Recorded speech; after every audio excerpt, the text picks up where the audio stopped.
మాజీ మంత్రులు అనిల్ కుమార్ యాదవ్, అంబటి రాంబాబు మతి భ్రమించి పిచ్చి పిచ్చిగా మాట్లాడుతున్నారు.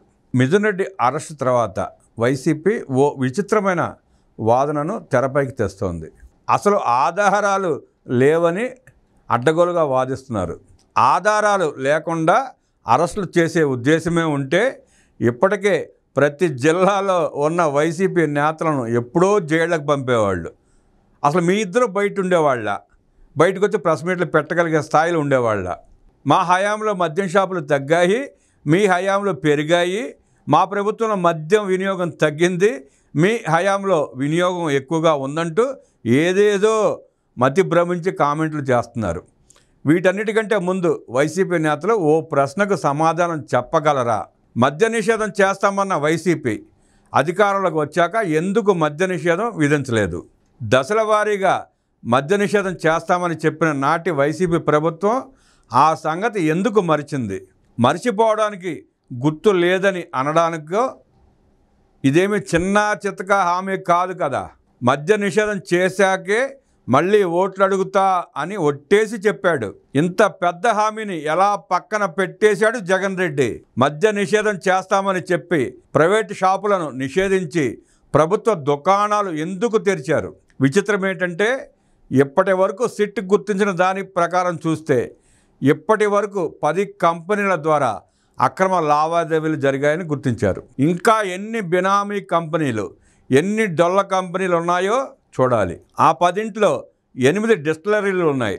1 లాజిస్టిక్స్ సేవలు అందించేవి, ఇంకోటి డిజిటల్ సేవలు అందించేవి ఉన్నాయి. విచిత్రం ఏమిటంటే ఇవన్నీ వైసీపీ అధికారం చేపట్టిన తర్వాత పుట్టిన కంపెనీలే. అంటే 2019 తర్వాత పుట్టిన కంపెనీలే. వీటికి ఎలాంటి అనుభవం లేకుండా భారీ ఎత్తున మద్యం సరఫరా ఆర్డర్లు ఇచ్చేశారు. పోనీ వీటికి ఊరు పేరు ఉందా అంటే అదీ లేదు. వెబ్సైట్లలో కూడా ఆ కంపెనీ పేర్లు కనిపించడం లేదు. కానీ ఆర్ఓసీలో మాత్రం ఆ కంపెనీ పేర్లు కనిపిస్తున్నాయి. ఇవన్నీ షెల్ కంపెనీలు లేదా బినామీ కంపెనీలే.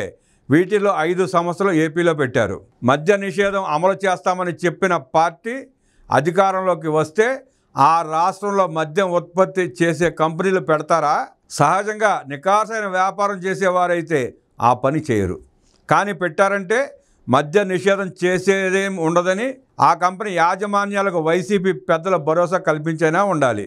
లేదా ఆ కంపెనీలు వైసీపీ నేతలవి అయినా అయి ఉండాలి. పైగా ఈ కంపెనీలో ఒక్క కంపెనీకి కూడా గతంలో మద్యం ఉత్పత్తి తయారు చేసిన ట్రాక్ రికార్డే లేదు. ట్రాక్ రికార్డు ఉన్న సంస్థలు నాసిరకం మద్యాన్ని తయారు చేయవు.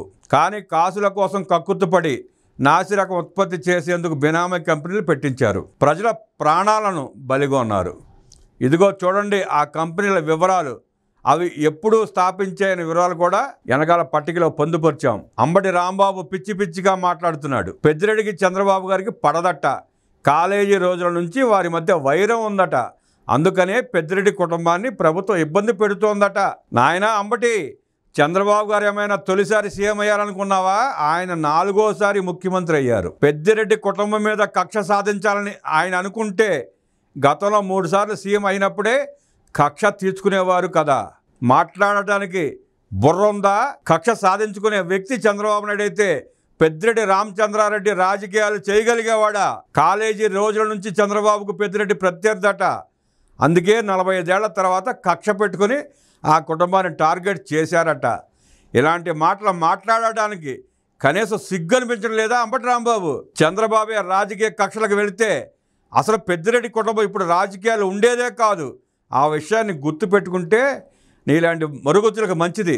ప్రస్తుతం ఈ మద్యం స్కామ్ వ్యవహారం ఎక్కడికి దారి తీస్తుందో తెలియక వైసీపీ నేతలకు చెమటలు పడుతున్నాయి. దీంతో ఏం చేయాలో దిక్కుతోచక కళ్ళు బయర్లు కమ్మి ఏదేదో మాట్లాడుతున్నారు.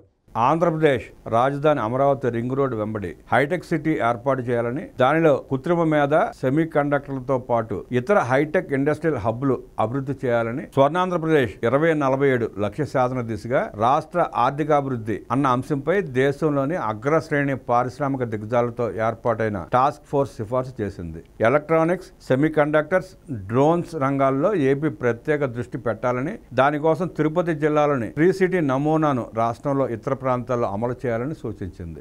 విశాఖపట్నం, అనంతపురం, తిరుపతిలో సమీకృత ఐటీ పార్కులు, ఇంక్యుబేషన్ సెంటర్లు ఏర్పాటు చేయాలని, అభివృద్ధి, పరిశోధన వంటి నిర్దిష్టమైన విభాగాల్లో పనిచేసే సంస్థలకు ప్రత్యేక రాయితీలు ఇవ్వాలని సూచించింది. అమరావతి చుట్టుపక్కల మెడిసిటీని అభివృద్ధి చేయాలని సిఫార్సు చేసింది. Tata sons executive chairman N Chandrasekaran co చైర్మన్గా ఏర్పాటైన టాస్క్ ఫోర్స్ రూపొందించిన 360 పేజీల నివేదికను ముఖ్యమంత్రి చంద్రబాబు ఢిల్లీలో బుధవారం విడుదల చేశారు. వాటిలోని ముఖ్యాంశాలు చూస్తే ప్రస్తుతం రాష్ట్ర స్థూల ఉత్పత్తిలో 72% విశాఖపట్నం, ఎన్టీఆర్, తిరుపతి, కృష్ణా, ఏలూరు వంటి 15 జిల్లాల నుంచే వస్తోంది. ఆయా జిల్లాల్లో food processing, marine, aquaculture, electronics, automotive, licences, blue economy, logistics, robotics, data సెంటర్లు, ఏఐ, థీమ్ ఆధారిత పర్యాటకం, నైపుణ్యాభివృద్ధిపై ప్రత్యేక దృష్టి పెట్టాలి. పారిశ్రామిక రంగానికి ప్రభుత్వ విధానాలన్నీ సక్రమంగా అమలయ్యేలా చూసేందుకు, అవసరమైన మార్పులు చేసేందుకు, ఇబ్బందులు తొలగించేందుకు ప్రభుత్వ పారిశ్రామిక రంగ ప్రతినిధులతో పర్యవేక్షణ విభాగాన్ని ఏర్పాటు చేయాలి. రాష్ట్ర సమగ్రాభివృద్ధికి చంద్రబాబు ప్రతిపాదించిన పీసీ విధానం చాలా తోడ్పడుతుంది. ఇలాంటి నమూనాలని అందిపుచ్చుకోవడంలో రాష్ట్రం ముందుండాలి. రాష్ట్రాభివృద్ధి లక్ష్యానికి రుణాలు విఘాతంగా మారకుండా చూడాలి. ద్రవ నియంత్రణ చట్ట నిబంధనల అమలుకు స్వతంత్ర సంస్థను ఏర్పాటు చేయాలి. నీతి ఆయోగ్తో కలిసి స్టేట్ ఇన్స్టిట్యూట్ ఆఫ్ ట్రాన్స్ఫర్మేషన్ నెలకొల్పాలి. రెవెన్యూ వ్యయాలకు రెవెన్యూ రాబడినే ఖర్చు చేయాలి. రుణాల ద్వారా తెచ్చిన నిధుల్ని మూలధన వ్యయంపై వెచ్చించాలి. ఆంధ్రప్రదేశ్ మెడికల్ టెక్నాలజీ జోన్ కాన్సెప్ట్ని ప్రమోట్ చేయాలి. లైఫ్ సైన్సెస్, టెక్నాలజీ రంగాల్లో అవకాశాలను అందిపుచ్చుకునేందుకు ప్రపంచ శ్రేణి సెంటర్ ఆఫ్ ఎక్సలెన్స్ను ఏర్పాటు చేయాలి. సెమీ కండక్టర్లు, ఫ్యాబ్స్, డిస్ప్లే యూనిట్లు, ఎనర్జీ స్టోరేజ్, సోలార్ సెల్స్ వంటి హై ఎండ్ ఎలక్ట్రానిక్ పరికరాల ఉత్పత్తి పరిశ్రమల్ని నెలకొల్పడంపై దృష్టి పెట్టాలి. ఆంధ్రప్రదేశ్ అభివృద్ధి కోసం నివేదికను రూపొందించడాన్ని తాను గౌరవంగా భావిస్తున్నట్లు Tata sons executive chairman Chandrasekaran ప్రకటించారు. ఢిల్లీలో నిర్వహించిన సిఐఏ సదస్సులో ఆయన నివేదికను ముఖ్యమంత్రి చంద్రబాబుకు అందించిన తర్వాత ప్రసంగించారు. ఐటీ పరిశ్రమ టేకాఫ్ అవుతున్నప్పుడు 25 ఏళ్ల క్రితం చంద్రబాబుతో సన్నిహితంగా పనిచేసిన అనుభవం నాకుంది. ఈరోజు హైదరాబాద్లో టీసీఎస్ సహా పెద్ద ఐటీ కంపెనీలు కనిపించడానికి కారణం ఆయన దార్శనికతే. అప్పట్లో మేము ఉదయం 6 గంటలకే సమావేశం అయ్యేవాళ్ళం. ఇప్పుడు మళ్ళీ ఏపీ ఆర్థికాభివృద్ధి నివేదిక రూపొందించడం గొప్ప అవకాశంగా భావిస్తున్నా. ఇప్పుడు ఆంధ్రప్రదేశ్ జీడిపి దాదాపు $170 బిలియన్ మేర ఉంది. వచ్చే 20 ఏళ్లలో ఏటా 15% వృద్ధి సాధించాలన్నది సీఎం లక్ష్యం. ఈ రాష్ట్రానికి ఏదైనా సాధ్యమే. ఈ నివేదికలో ప్రతి జిల్లాలో తలసరి ఆదాయం, అందులో మొదట చిట్టచివరి ఉన్న జిల్లాల గురించి చెప్పాం. ఆంధ్రాకు చాలా బలాలు ఉన్నాయి. అందులో ప్రధానమైనది అత్యధిక సంఖ్యలో ఉన్న ఐటీ ఉద్యోగులు. ఇందులో చాలామంది ప్రపంచవ్యాప్తంగా చాలా పెద్ద హోదాల్లో ఉన్నారు. టాస్క్ ఫోర్స్ చైర్మన్గా నన్ను నియమించినట్లు వార్తలు రాగానే తామెలా సహాయపడగలమో చెప్పాలంటూ నాకు మెయిల్స్ పంపారు. చంద్రబాబుకు చాలా గుడ్ విల్ ఉంది. అందుకే చాలామంది రాష్ట్రానికి వచ్చి చేయూత ఇవ్వాలనుకుంటున్నారు. అందువల్ల tech industries, quantum computing, AI, advance మ్యానుఫ్యాక్చరింగ్లో సరైన నాయకత్వాన్ని ఎంచుకోవడం పెద్ద కష్టం కాబోదు.